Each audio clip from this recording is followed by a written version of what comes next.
ಅನುದಿನವೂ ಭಕ್ತರು ನಿನ್ನ ನಂಬಿ ಇರುವರು, ಅನುದಿನವೂ ಭಕ್ತರು ನಿನ್ನ ನಂಬಿ ಸಮರ್ಪಿಸುತ್ತೇವೆ.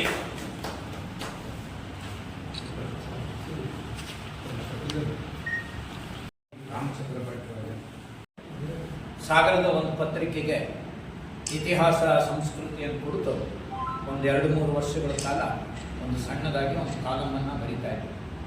ಅದರ ಫಲವೇ ಭಾರತೀಯ ಇತಿಹಾಸಕಾರರು ಅನ್ನತಕ್ಕಂಥ ನನ್ನ ಮೊದಲನೇ ಪ್ರಕಟಿತ ಪುಸ್ತಕ.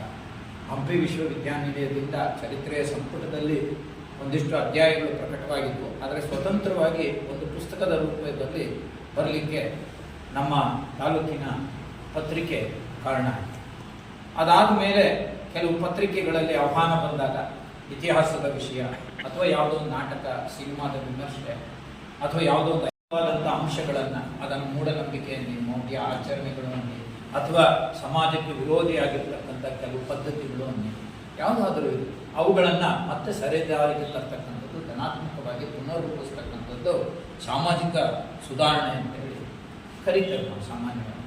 ಅದರ ಜೊತೆಗೆ ನಮ್ಮ ಸಾಮಾಜಿಕ ಮೌಲ್ಯಗಳನ್ನು ಆಗಾಗ್ಗೆ ಧನಾತ್ಮಕವಾಗಿ ಬದಲಾವಣೆ ಮಾಡಿಕೊಳ್ತಕ್ಕಂಥದ್ದು ಕೂಡ ಸಾಮಾಜಿಕ ಸುಧಾರಣೆ. ಈ ಸಾಮಾಜಿಕ ಸುಧಾರಣೆಯಲ್ಲಿ ನಮ್ಮ ಮಾಧ್ಯಮಗಳ ಹೊಣೆಗಾರಿಕೆ ಏನು, ಪಾತ್ರ ಏನು ಅನ್ನುವಂಥ ವಿಚಾರವನ್ನು ಇವತ್ತು ಆ ಚೌಕಟ್ಟಿನೊಳಗೆ ಕೆಲವು ಅಂಶಗಳನ್ನು ನಾನು ಬೇರೆ ಬೇರೆ ವಿಧಗಳಲ್ಲಿ ಹಿರಿಯಕ್ಕ. ಇದು ಮೂಲತಃ 17ನೇ ಶತಮಾನದಲ್ಲಿ ಪ್ರಪಂಚದಲ್ಲಿ ಮೊದಲ ಪತ್ರಿಕೆ ಬಂದದ್ದು. ಪರ್ಫೆಕ್ಟ್ ಡಯರ್ನಲ್ ಅಂತ ಹೇಳಿ ಕೇವಲ 24 ದಿವಸ ಇಂಗ್ಲೆಂಡ್ನಲ್ಲಿ ಈ ಪತ್ರಿಕೆ ನಡೀತು ಅಂತ ಹೇಳಿ ಚರಿತ್ರೆಯಲ್ಲಿ ಹೇಳಿ. ಆದರೆ ಇತ್ತೀಚೆಗೆ ಒಂದು ಫ್ರಾನ್ಸ್ನಲ್ಲಿ ನಡೆದ ಸಂಶೋಧನೆಯ ಪ್ರಕಾರ ಇದಕ್ಕಿಂತ ಮೊದಲು ಒಂದು ರಿಲೇಷನ್ ಅನ್ನತಕ್ಕಂಥ ಪತ್ರಿಕೆ ಇತ್ತು ಅಂತ ಹೇಳಿ ಸಂಶೋಧಕರು ಅದು ನಮಗೆ ಈಗ ಬೆಳಕಿಗೆ ತಂದಿದ್ದಾರೆ. ಇನ್ನೂ ಅದು ಬಹಳ ಹೆಚ್ಚು ಪ್ರಚಾರಕ್ಕೆ ಬಂದಿದೆ.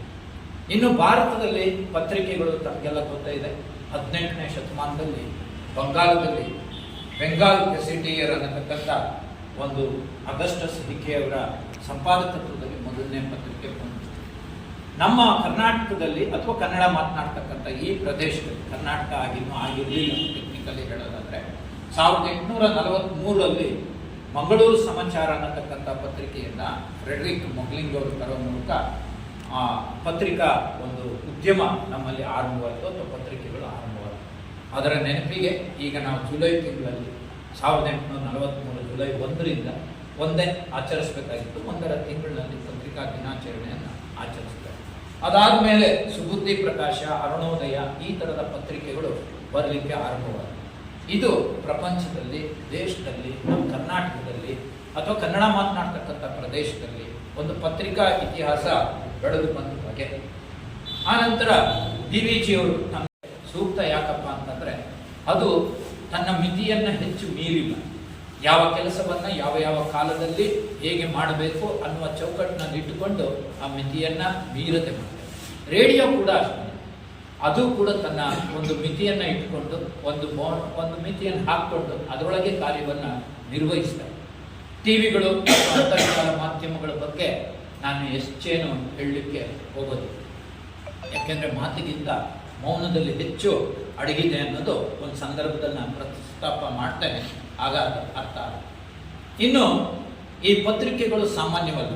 ನೀವು 19ನೇ ಶತಮಾನದ ಕೊನೆಯ ಮತ್ತು 20ನೇ ಶತಮಾನದ ಆರಂಭದ ಭಾರತದ ಒಂದು ಇತಿಹಾಸವನ್ನು ಗಮನಿಸಿದರೆ ಗೊತ್ತಾಗುತ್ತೆ, ಯಾರು ಈ ದೇಶದ ಸಮಾಜವನ್ನು ಸುಧಾರಿಸಬೇಕು, ರಾಜಕೀಯ ವ್ಯವಸ್ಥೆಯನ್ನು ಸುಧಾರಿಸಬೇಕು, ರಾಷ್ಟ್ರೀಯತೆಗೆ ಜನರನ್ನು ಕೊಂಡು ತರಬೇಕು ಅಥವಾ ಜನರಲ್ಲಿ ಒಂದು ಜಾಗೃತಿಯನ್ನು ತರಬೇಕು, ಈ ರೀತಿಯ ಕಾರ್ಯಕ್ರಮದಲ್ಲಿ ಅಥವಾ ಹೋರಾಟದಲ್ಲಿ, ಚಳುವಳಿಯಲ್ಲಿ ತೊಡಗಿಕೊಂಡಿರ್ತಕ್ಕಂಥ ಎಲ್ಲರೂ ಕೂಡ ಒಂದು ಪತ್ರಿಕೆಯನ್ನು ಹೊಂದಿದ್ರು.